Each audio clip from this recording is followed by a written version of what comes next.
Quand on va parler de l'espace politique du Niger, je dirais tout simplement qu'il y a un espace politique assez vieux.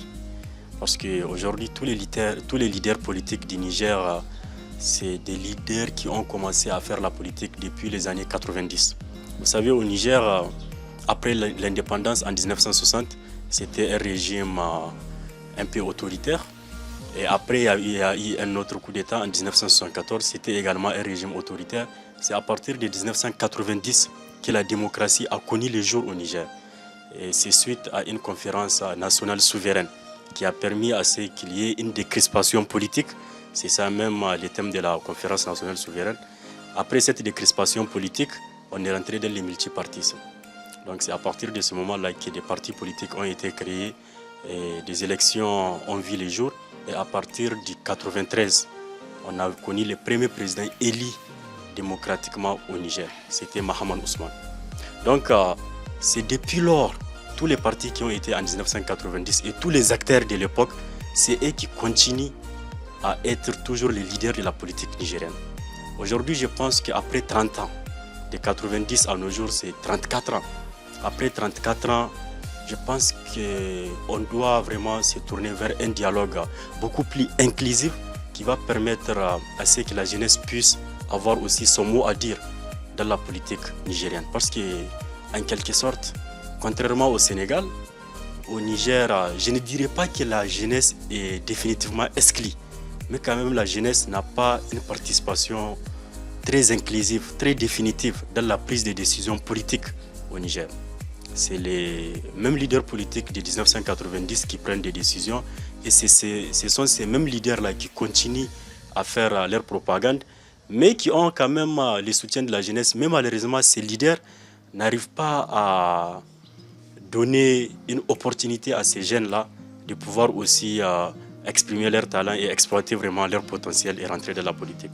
Donc aujourd'hui, si on va parler d'un dialogue politique harmonieux au Niger, c'est ce dialogue-là qui va non seulement permettre à ce que la jeunesse puisse participer, mais aussi à ce que la jeunesse fait partie des instances décisionnelles de la politique nigérienne.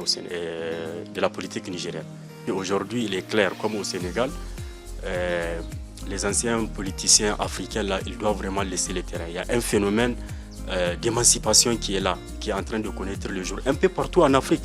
Et ces phénomènes-là, c'est d'abord la souveraineté de notre pays. Et vous le savez mieux que moi, qu'une souveraineté ne peut être revendiquée par un ancien qui a déjà fait ses preuves. C'est à la jeunesse de revendiquer sa souveraineté. C'est à la jeunesse de montrer qu'elle a vraiment, des projets pour son pays et qu'elle a vraiment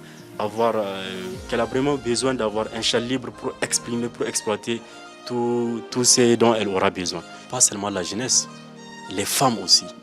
Je pense qu'aujourd'hui, si vous comprenez, si vous regardez un peu partout dans le monde, il y a des leaders femmes qui ne font que s'émanciper. Actuellement, au Mexique, c'est la femme qui a gagné les élections présidentielles.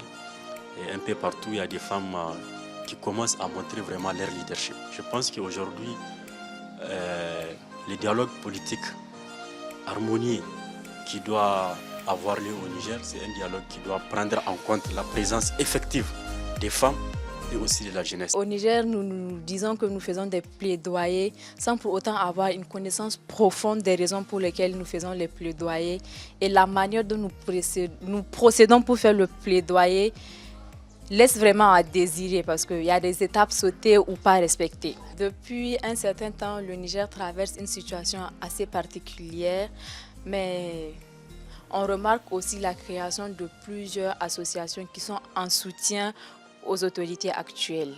Ce que je retiens de cet atelier, c'est que j'ai appris beaucoup de choses. Il a été vraiment enrichissant pour moi, mais malheureusement, je déplore la participation de la jeunesse nigérienne. Je ne sais pas si c'est lié à un problème d'accès ou bien c'est un problème d'accord d'intérêt à ce genre d'atelier.